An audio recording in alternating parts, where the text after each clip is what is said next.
Hello, everyone, and welcome. My name is Allison Dennis.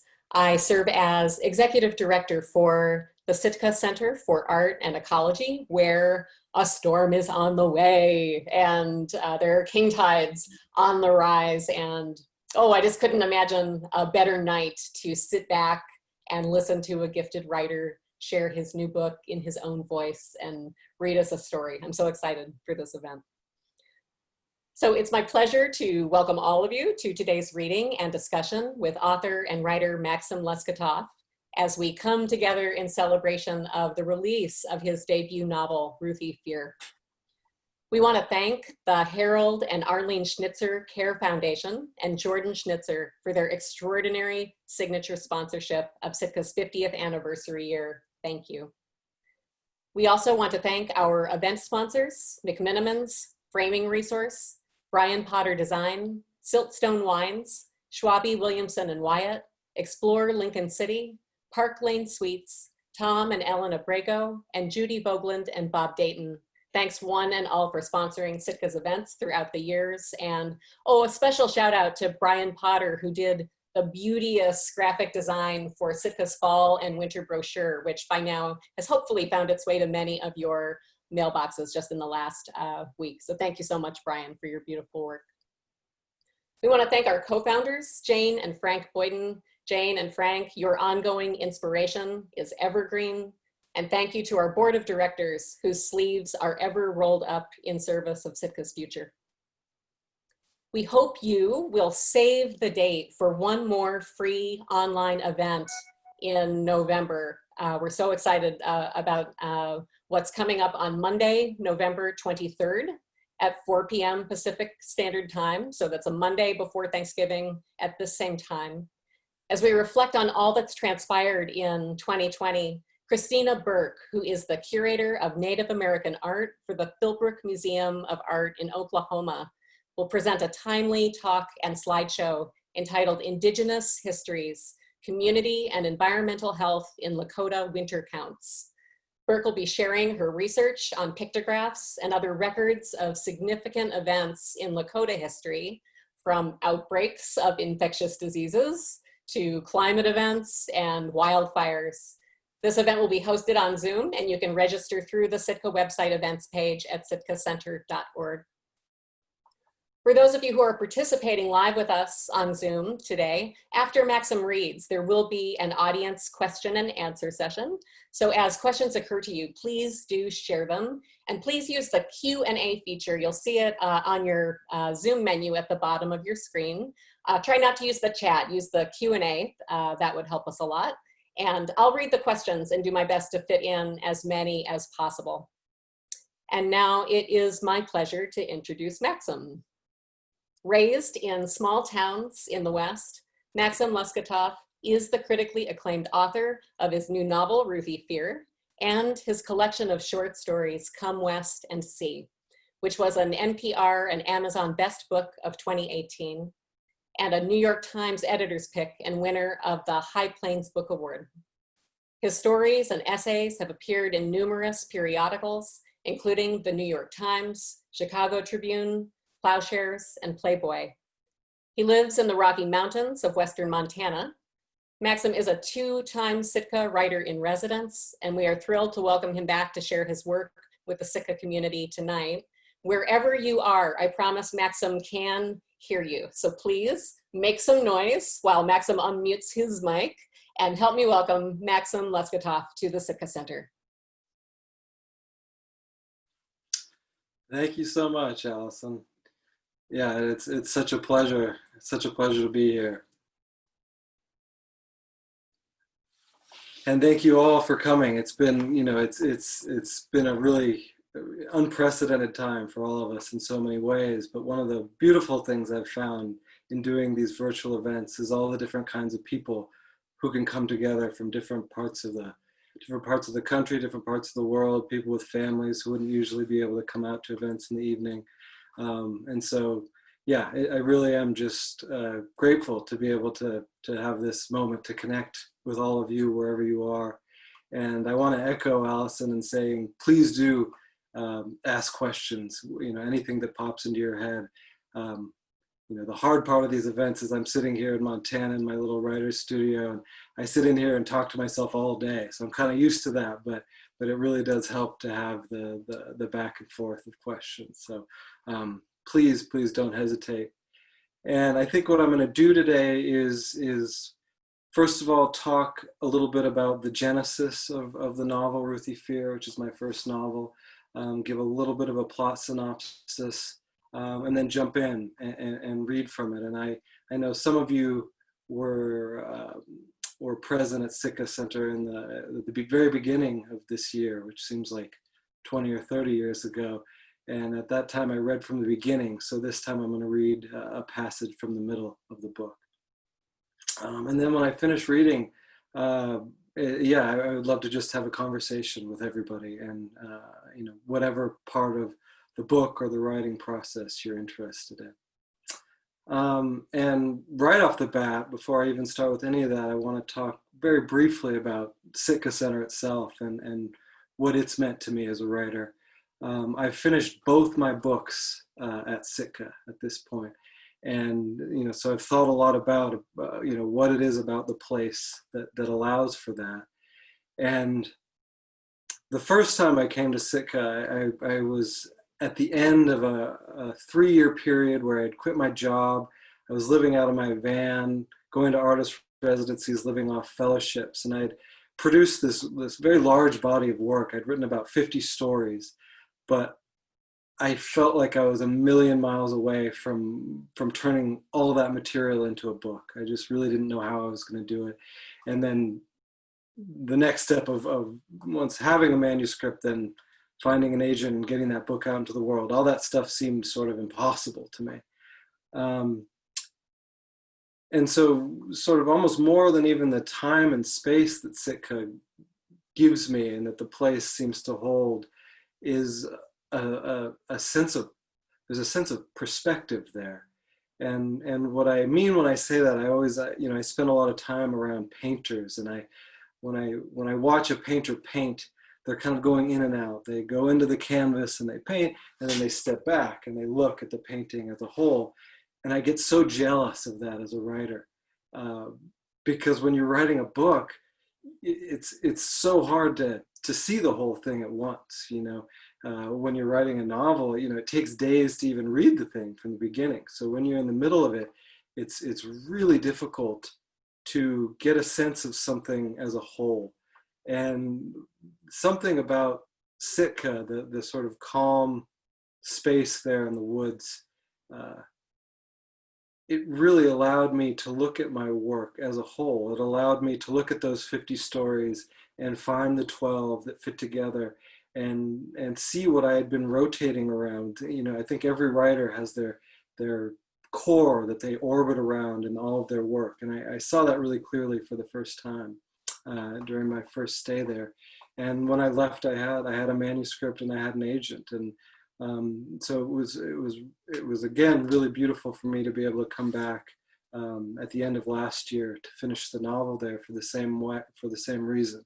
I had spent years sort of dug in deep in the middle of this thing, but I'd never read it just as a reader or looked at it from a little bit of a distance. And so that's sort of the main gift that Sitka has given me. You know, walking on that beautiful and living with those trees all day, everything just sort of slows down.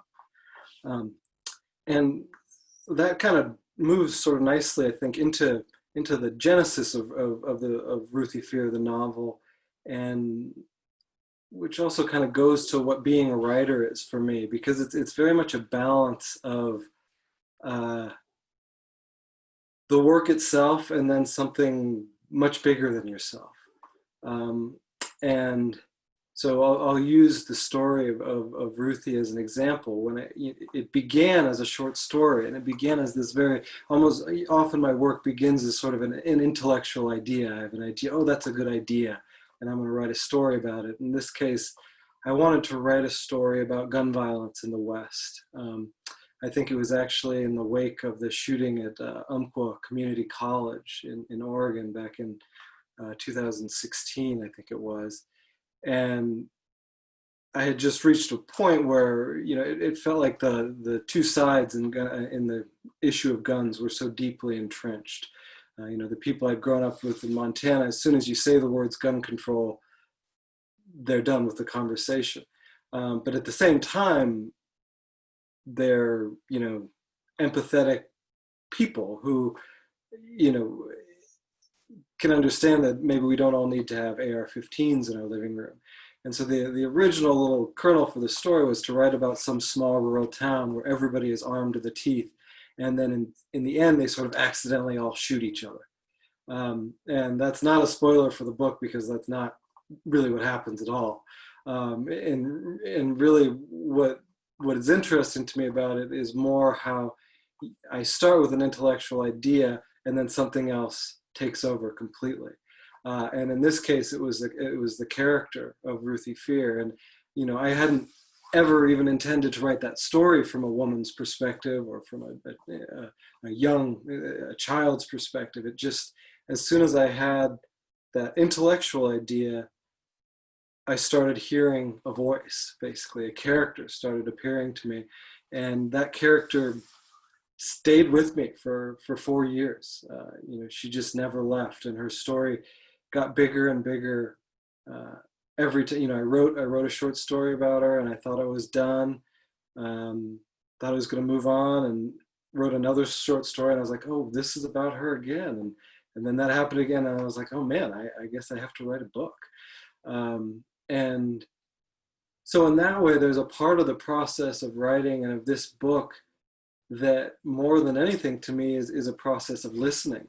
And again, it's very interesting to me because, you know, the beginning of a story often comes from a place of a lot of ego. It's, you know, I have something to say and I want the whole world to hear it. That's, you know, when you put your name on a book. But the best work that I do, and the work that I'm proud of, is always the work that feels like it comes from somewhere else, and that it feels like it comes at a moment when I've really emptied myself out and there's something else that's speaking through me. And the story that Ruthie had to tell, I think, is one that is so important to us right now, because really what her experience is, and the novel is sort of the story of her life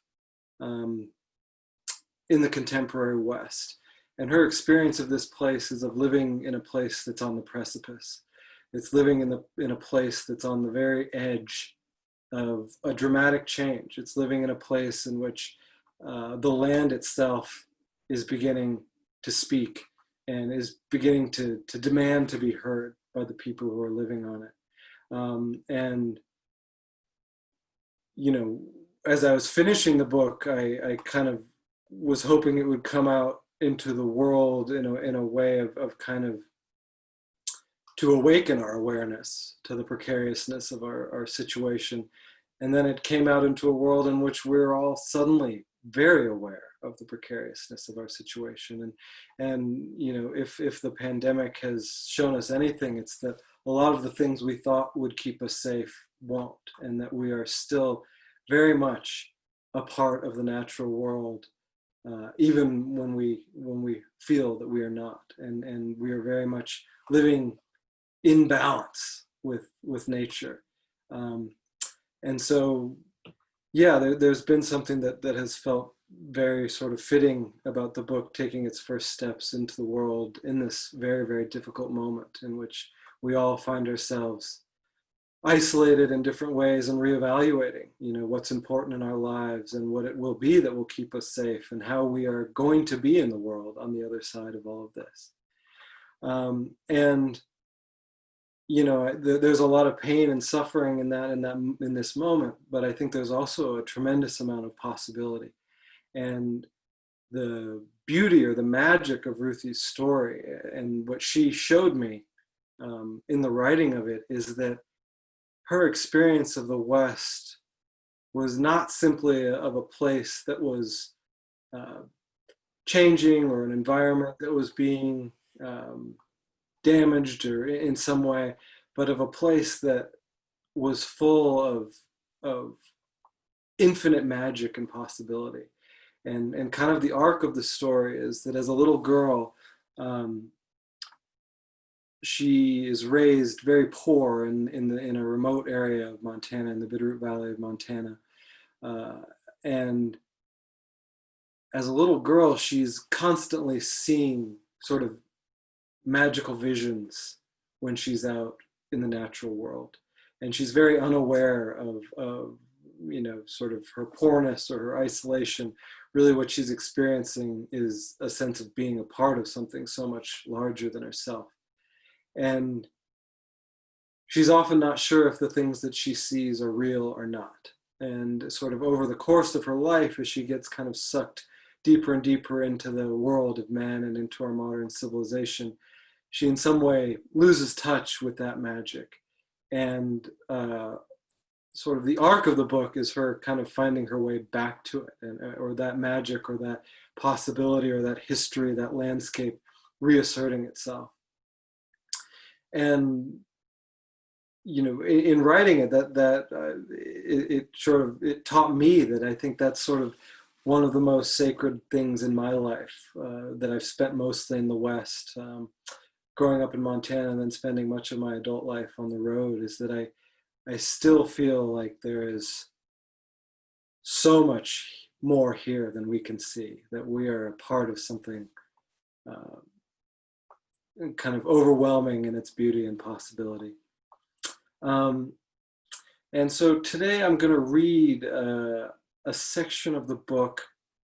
I'm actually, the first time I read at Sitka in January, I read the chapter in which Ruthie's father, Rutherford, takes her hunting for the first time, and she sees sort of a vision of this massive skeleton flying across the sky, which turns out to be a flock of geese, which he shoots one.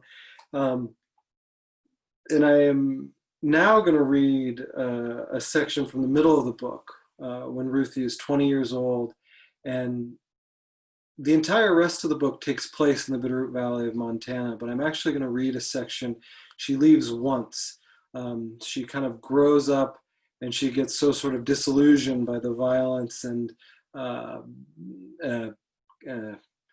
kind of all the different kinds of conflict that she sees in her community in Montana, particularly among the men of her community, that she leaves.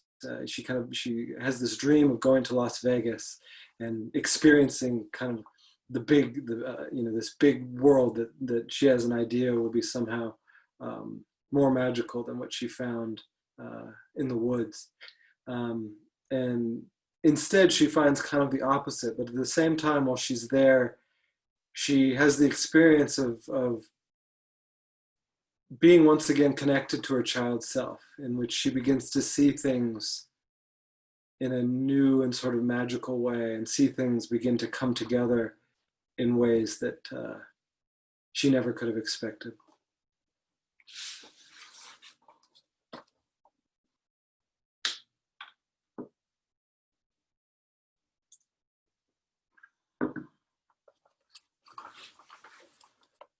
On her first weekend in the city, Ruthie met a cowboy outside the cantina where she'd gone looking for a job. He drove her in his truck away from the strip to a dusty rodeo ring on the edge of Henderson. The city's lights were like a mirage behind them. Ruthie was captivated by its size, its noise, the churning of its unseen engine. She wore a thin yellow dress she never would have worn at home. She felt like running in it out across the desert, with the dusty wind reaching up to touch her skin. She felt like the dream of herself, as if whatever happened here, she'd wake up and have it washed away. All the cowboy told her about himself were his initials, R.W. All she told him, besides her name, was that she came from Montana. They had yet to lie. They stood together in the long line, and he took on a distant, enclosed expression below his hat, as if he didn't care if she stayed or went or disintegrated in a puff of smoke. She looked around, wondering how she could have ended up in a place so familiar. It looked just like the ring inside Darby where she'd shot skeet as a girl, ads for saddles and truck parts plastering the clapboard walls, trailers on the dusty hillsides beyond, the distant glow of a truck stop.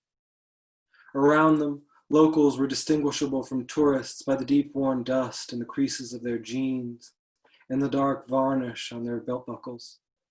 Children strained against their mothers' arms, rock candy glittered crystalline on paper sticks, and the smell of fried sausages mixed with dust and horse manure and the diesel spitting from generators. The caller's buoyant cry crackled from inside the stadium. That's August Hooper on Shine a Little Light on Me. By the time Ruthie passed the checker, the stadium was full. She and the cowboy found a seat in the upper row and squeezed together beside a fat man with suspenders reefed down the center of his bulging breasts, neatly dividing each in two. He grinned at them from the midst of his crumpled face, revealing tobacco-stained teeth. "Here we go," he said, and turned back to the ring. He hunched forward, gripping a betting ticket and staring at the trodden dirt as if water might spring forth from the dust. Ruthie felt the tension roll off her cowboy and the way his knuckle brushed her thigh, and how his shoulders perked when a man walked by with a tall, sweating can of beer. She admired his simplicity, love of beer and hatred of lines, a slow, determined crawl across the ice, free of the dark, slipping desires that plagued her and the ghosts that haunted her memory. A small electrical storm crossed the Red Rock Canyon mountains. Its dark clouds were lit from within by a brimstone light, as if dragons might be in the wings. Ruthie pictured these celestial leviathans diving between tridents of lightning, impossibility always near, even as she approached 21. She felt her dress sliding up from her knee in the heat. She felt her cowboy watching her. She wondered if they might spend years together without uttering another word, if they might never lie. She brought her eyes back down to the stadium, confused by the limits of weather and time. Apocalyptic in one place, perfectly calm and warm here, just across the valley. Perhaps blizzarding at that very moment in the depths of No Medicine Canyon, where her creature waited. 3 women on horseback held flags aloft, galloped in a circuit around the ring. The rodeo clowns stood at Ursat's attention in the center, their painted faces thrown back, bloated, white-gloved hands over their hearts. The national anthem played tinnily from loudspeakers mounted all around. The cowboy tipped his bare head to hers. He was balding in the doleful shape of a horseshoe.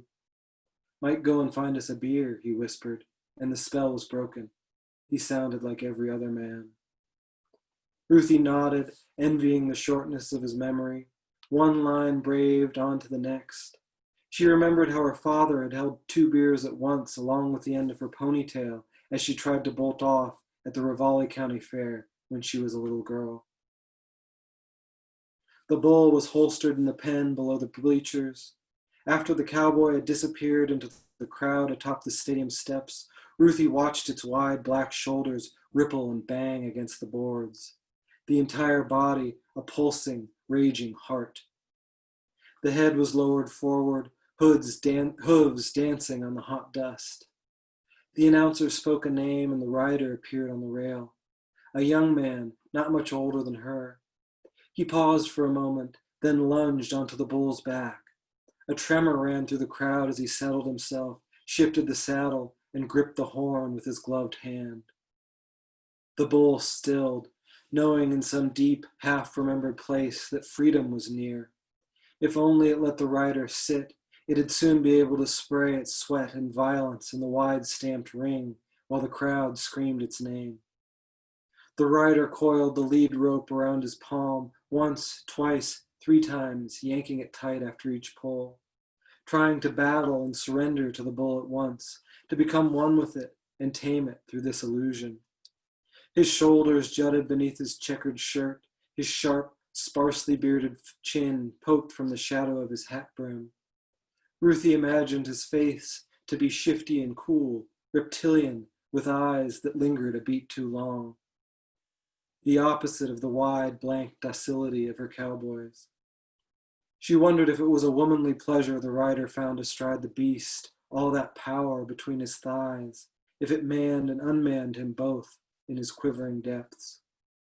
He leaned back and nodded to the rodeo clown, then thrust his chest forward over the bull's shoulders. The crowd went quiet. The rider tugged the lead rope and raised his left arm. He locked his eyes on a spot between the bull's shoulders. The gate banged open. They flooded out. The crowd roared, pure hell unleashed. Hot, dusty breath caught in Ruthie's throat.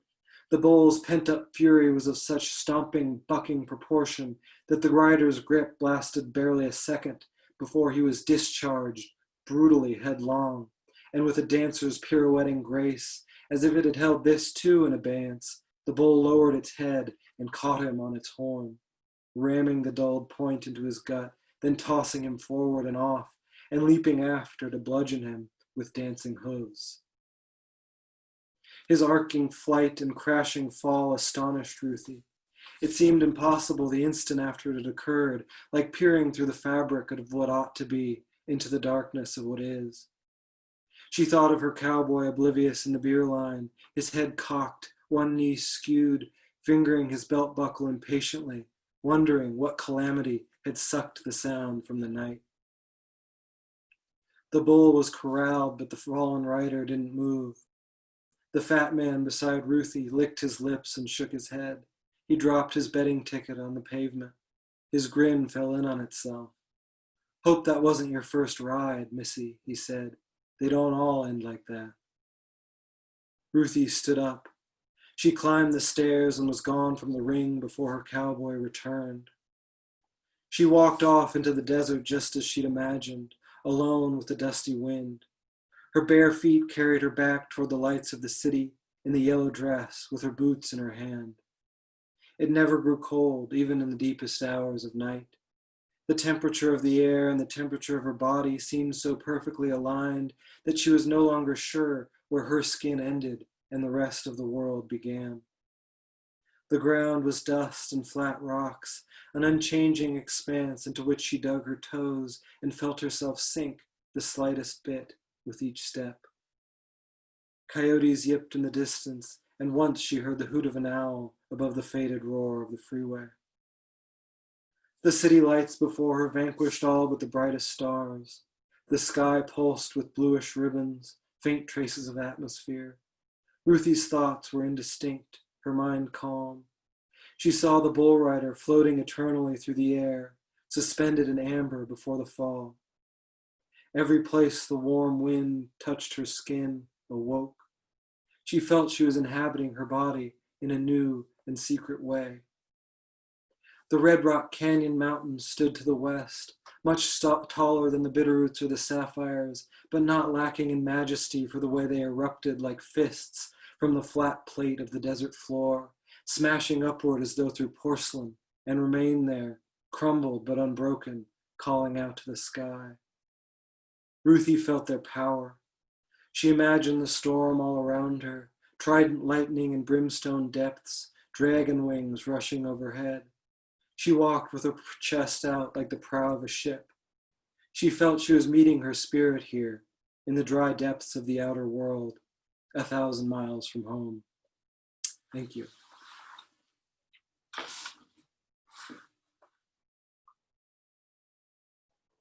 Thank you for reading to us, Maxim.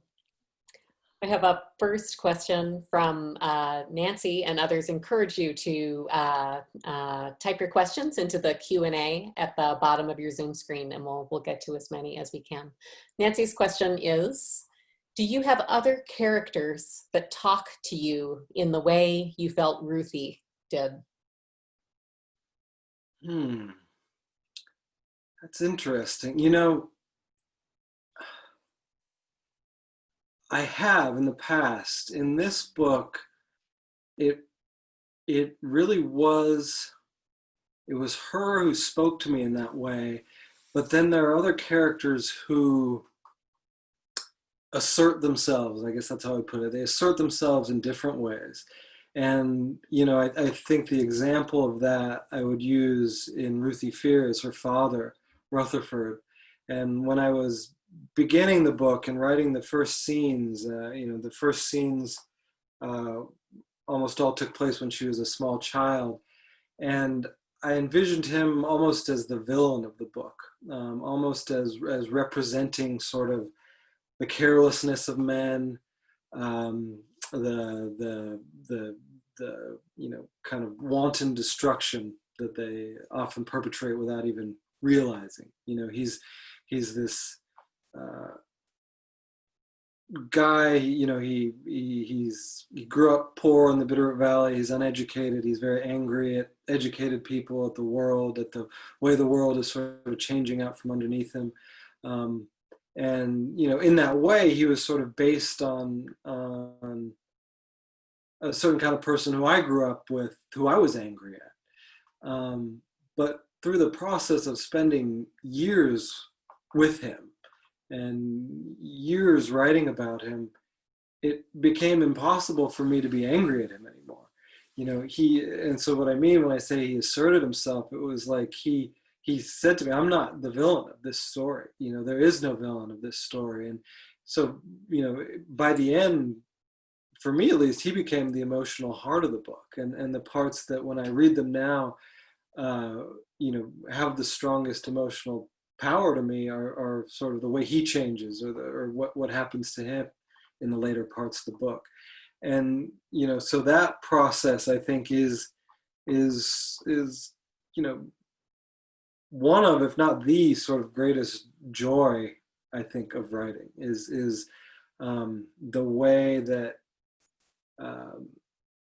you know, a certain kind of person in the real world who I thought I understood and who I perhaps stood in judgment of, through the process of you know, creating and living with a person like that in my mind, that whole relationship changes. And you know, over the course of writing a novel, that kind of change and of being consistently surprised as the writer is really critical, you know, because it's an endurance test. You know, you have to keep being surprised when you're writing you know, a 300-pound page book. 300-pound, that's what heavy. It's a lot of weight.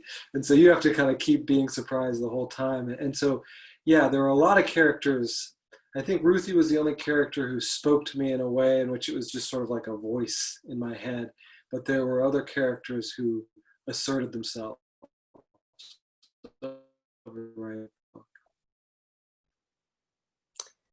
A question from Isabel, who asks, when you get an idea, do you write it down immediately, no matter where you are? How do you capture lightning when it strikes, Maxim?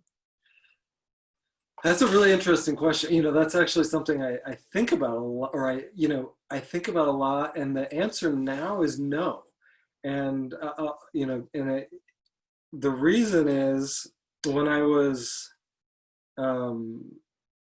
in my early 20s, and I was writing, you know, I was sort of beginning the journey and the dream of being a writer.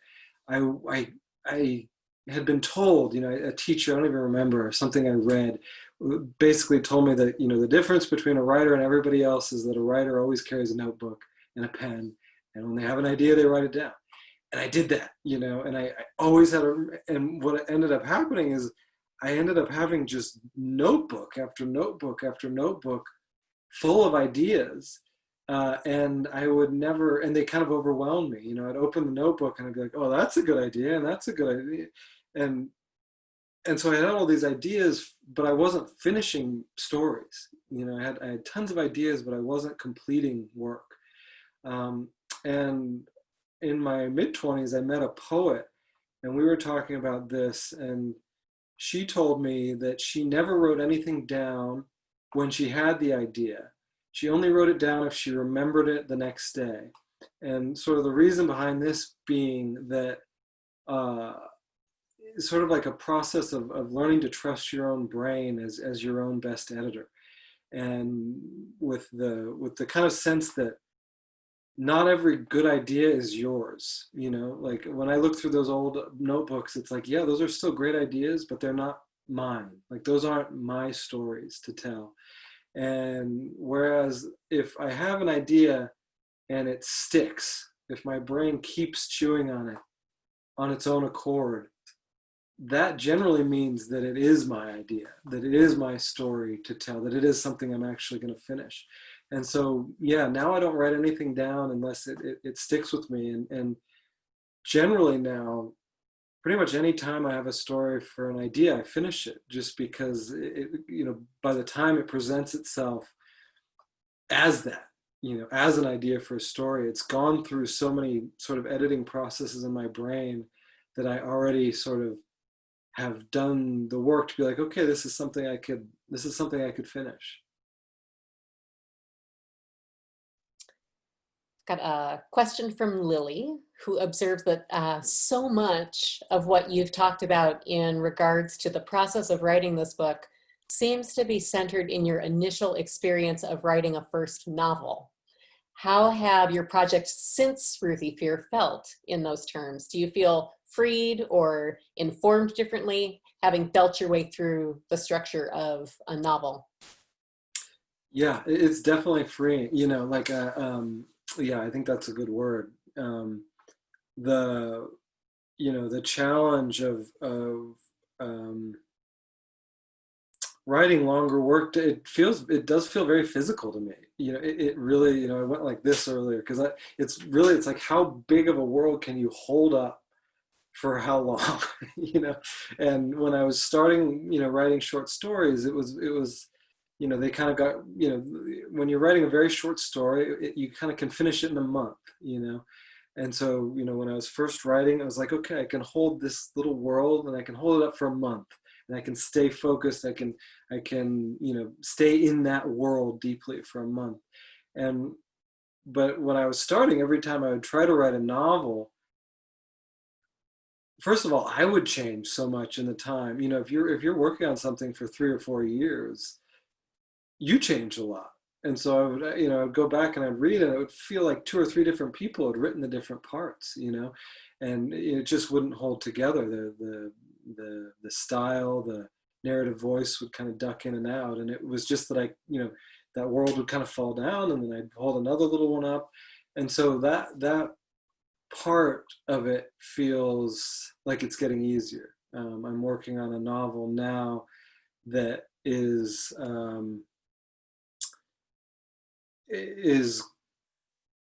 in a certain way, I don't think of how to put it. I mean, the Ruthie Fear is in a sense a story of a place as much as it is a story of her.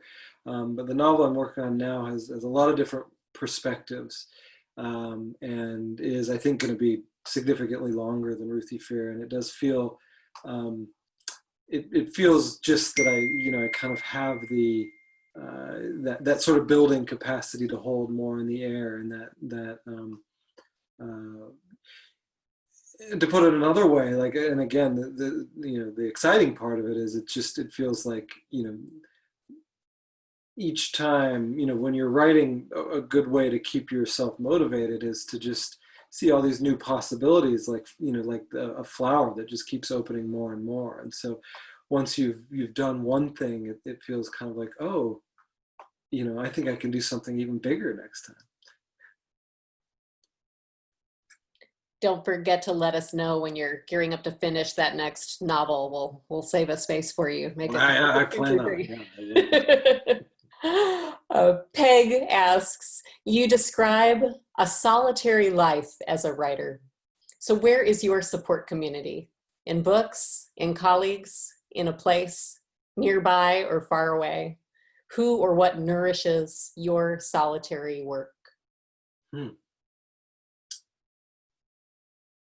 That's a great question, and I think that's something I've been, forced in a very healthy way to confront, in these last months.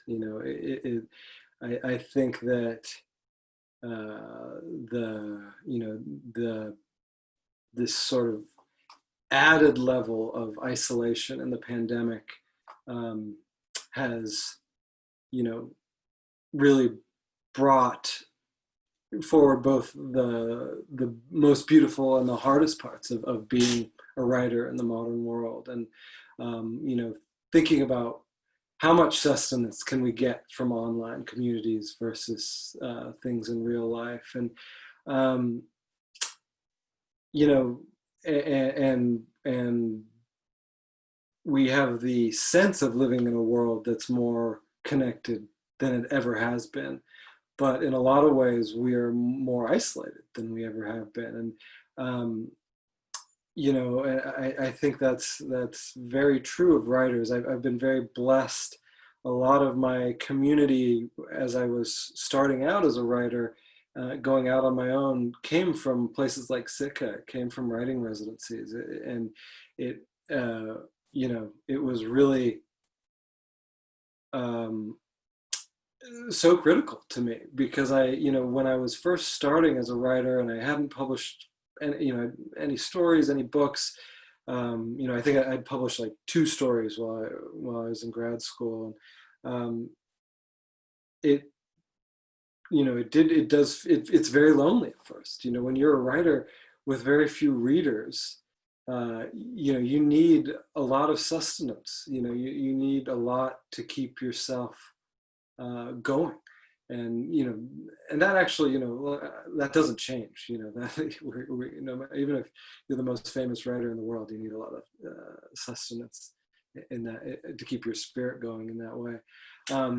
But, you know, my time at places like that, places like Sitka at artist residencies, they give you 2 gifts. First of all, the gift of just a sense of how many people are out there engaged in this same dream, you know, in this same dream of being an artist, and of putting work out into the world, and believing that the world absolutely needs that work.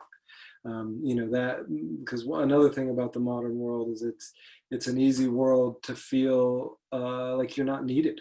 You know, I think there's a lot of people out there right now who are searching for a sense of purpose in the world. And so one of the beautiful things from that kind of community is, and that kind of nourishment, is that sense of, you realize you're not the only one who this is incredibly important to. And yeah, and I think that kind of, you know, what has been sustaining me, and what has been, you know, I've been thinking about in this moment more than anything, is again that I feel like we're in a moment where the world needs art more than it ever has, and particularly here, you know, here in the West of the United States, I feel like I don't feel like there's any place that's more America than the West right now. The divides between the urban and rural West, all these schisms that are now, you know, being felt in Washington, we've been feeling here for my entire life. And so there's a way in which, you know, there's a sense that oh, you know, in this sort of precarious moment we live in, the voices of artists and creative people, and any kind of voice that really hasn't been heard before, is needed now more than ever. And so I think in this moment, I'm, you know, finding community both in you know, fellow artists who I've met along the way, and in new kinds of voices that I'm seeking out in this moment, because, you know, we're fighting both for the future of this country environmentally and spiritually, and, you know, and so there's a huge chorus of voices that have been overlooked for too long, that are making themselves heard in the same way that the land is making itself heard. So I think that it's a time for speaking and for listening. So I grew up using and associating with she, her pronouns. So this next question is one I had for you too. Chris asks, what are the challenges of writing from the viewpoint of a young woman for you as a man? How do you meet those challenges? Yeah, you know, I'll tell you you know, first I'll tell you the advice I had from a teacher. I took classes. My thesis advisor was a writer named Lydia Davis, who's one of my very favorite contemporary writers, really wonderful writer. And she talked about this, when I was starting out, this it seemed like kind of an insurmountable, or something that I worried about a lot. And she told a story about the first time she wrote a story from the perspective of a man. She wrote it from the perspective of a woman, and then went back and just changed every pronoun, and that's it. And then sent it out, published it, and everybody was like, "Oh my God, how do you understand men so well?" And basically, the lesson she took from that was that there's certain ways we have of romanticizing or castigating, the opposite gender. And whereas there's so much of the experience that's just human, that's just, um, uh, that is, that we're all, that when we get down, kind of like really past them, down through the layers and the marrow of what it is to be alive in a given moment, there's a lot of things we're all feeling. And so that was kind of the first, that kind of cracked the door open. I wrote a story from a woman's perspective from the first time soon after that, with that very much in mind. And really, actually the biggest struggle of it was I kept being like, no, make her more mean. Like I had this in that particular short story. It was like, it was this sort of way in which I was kind of trying to make it maybe more gentle, because it, some idea I had of femininity, which was totally ridiculous. And so, yeah, I think that that, again, that began the process of opening the door. And now when the door is open, as a writer, I kind of just try to stay out of the way, and like I said, I think off the bat, I really, when I sit down to write a story, I try not to have an intention in terms of, oh, this is going to be from a man or a woman's perspective, an old person or a young person's perspective, a rich person or a poor person's perspective. I kind of just try to have the idea in the world, and then whoever comes through that door and says, oh, this is my world that you're talking about, I'll tell you what's going on here. That's what I listen to. And so, the really honest answer is, I had moments where I was like, oh shit, like, really, does my first book have to be? And Ruthie, every time I was like, yeah, this is my, if you're going to tell this story, you can't give it to someone else. And so there was a certain way, at a certain point where it was just sort of a matter of getting out of the way as much as I could. You talked about this next question a bit with Rutherford's character. Katie asked, do you find yourself working through personal struggles or issues? And it was a kind of therapy through your characters as you write about them. Yeah, of course. It's a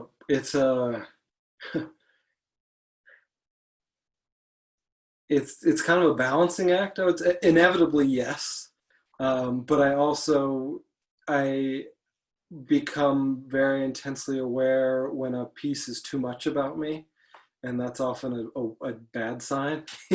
Like I not that's a sign, like, oh, this is more about you than the world or the story itself. And so yeah, so it is kind of both, because like I said, inevitably it is. I think all my work, I think that, when I was first starting out as a writer, and thinking about,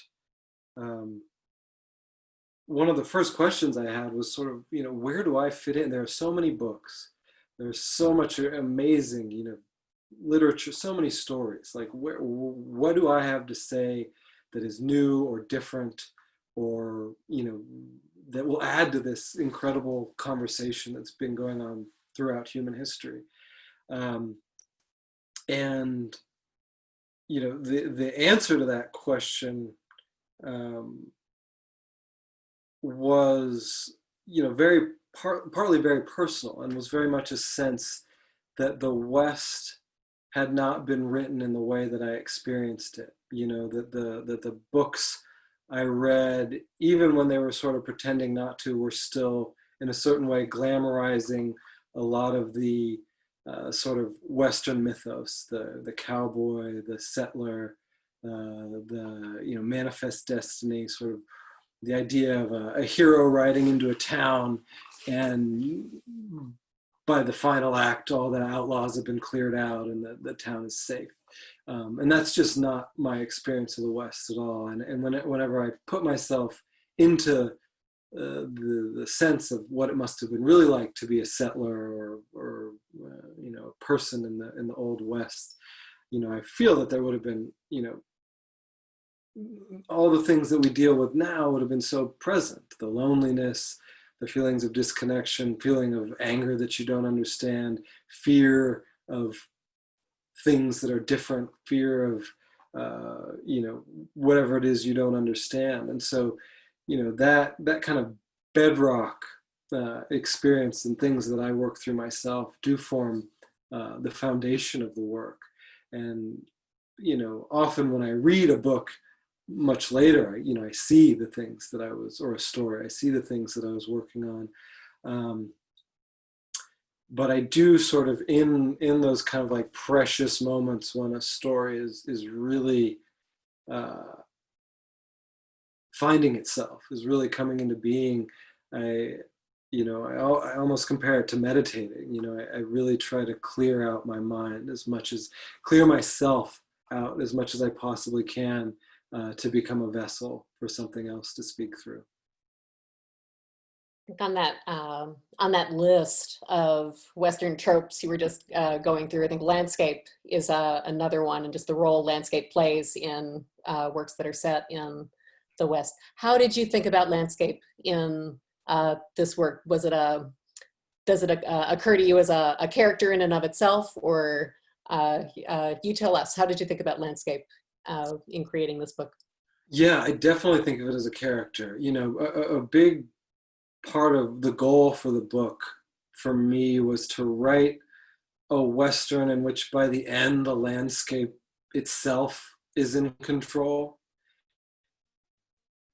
That became important. It became important to write a Western with no hero and no villain, in which the place itself is actually the life force, and is actually the one that is controlling its own destiny, and that everything that is, all the living beings on it are just a part of it, are just and all the living beings that have ever been on it are a part of it, kind of in this much bigger landscape than what we can see. And so yeah, I really did, I tried to have places like, there's a canyon behind where Ruthie and her father lived called No Medicine Canyon. There's a peak that she thinks looks like a hooked finger called Trapper Peak. And I really tried to have those kind of places reappear consistently throughout the book and take on a personality as if they were characters themselves. And to me, that does kind of connect with, a question of both being a part of and then perhaps breaking away in a sense from the tradition of Western literature. Like, I never want to write a book about the West that doesn't attempt to capture some, sliver of the, immense beauty that we are living among. But at the same time, I don't want that to be all that people see of the landscape. I want the landscape to have the same layers and complexity as the characters in the book, and the same volition and the same power. And so, yeah, for me, it was a question, and this is something that I think I'll certainly be working on throughout my career, is a question of how do I give the land itself that presence in fiction. Got one closing question. So you said you've finished 2 books at Sitka. And I know there are some other writers who are tuning in right now and listening to your reading and your talk. But for those of us who have never written a book, what's it like to finish one? Take us inside your experience when you're bringing a significant body of work to a place of completion. That's interesting. You know, I think in some ways finishing is the hardest part, you know, because it stops being yours. You know, it becomes something you can't change anymore. It becomes something that every person who reads it is going to read it differently. And some people are going to read it the way you hoped. Some people are going to read it very differently than you'd hoped. And everybody is going to have their own experience. And it's sort of it's a very big letting go of control, because when you're writing it, the experience is purely yours, you know, and you have this, you know, kind of eternal sense of you know, striving towards some perfection. You can always change, you're always tweaking, you're always changing. And so, you know, setting up that place where you just have to stop and put it down and move on to the next thing is very difficult, you know, and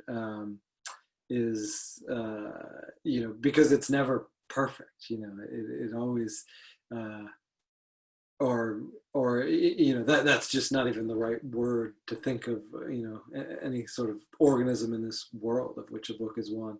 And so you're kind of letting go in a certain sense of the illusion of control that you had over the book. And so, yeah, to me, it's you know, amidst the yeah, it is you know, the great joy, you know, comes in sort of like in finishing a first draft and being like, oh my God, I'm actually going to do this, you know, because the first time you know, the first however long you were working on it, there's this other sense of, oh my God, am I ever going to finish this thing? And so the first sense is like incredible relief, and yeah, and gratitude. But that final letting go before it goes out into the world is, yeah, it's tough, because it stops being yours. And I think it's really important. It's really important for me, you know, in that moment. I always kind of, I know it's time to let go of something when I have another thing that's begun to really press itself urgently into my mind. And it's kind of like, okay, I need to let go of this being, because there's another one that's ready to speak to me. And I know that, you know, even if there are things that I wish I'd done better in this one, you know, I'm going to do that in the next, you know, it's always another opportunity. And so, yeah, to me, it's kind of like, you know, I always am trying to sort of like keep myself in the flow of stories, of letting one story, whatever you learned in that story, because you learn so much by writing, whatever that character in that place and what they went through taught you, to see what that then begins to reveal, you know, beneath the next layer, and in that way to hopefully just keep going deeper and deeper. Lanny, who's a fellow Sitka residency alum, writes, Yeah, no question, just a thank you to Sitka and to Max for reading and talking, and that she looks forward to reading the book. I hope everybody looks forward to reading the book. Maxim, thank you so much to reading to us from the book and sharing Ruthie Fear with us tonight. Is there anything else you wanted to say before I bring this to completion? No, just thank you so much, and thank you to this beautiful community, both at Sitka and across the world, and yeah, sending you guys lots of love at this moment. Thanks, Maxim. Thanks, everyone, for tuning in. Hope many of you can join us on Monday, the 23rd of November for Christina Burke's talk. Thanks so much, and we'll wish you all a good evening. Be safe.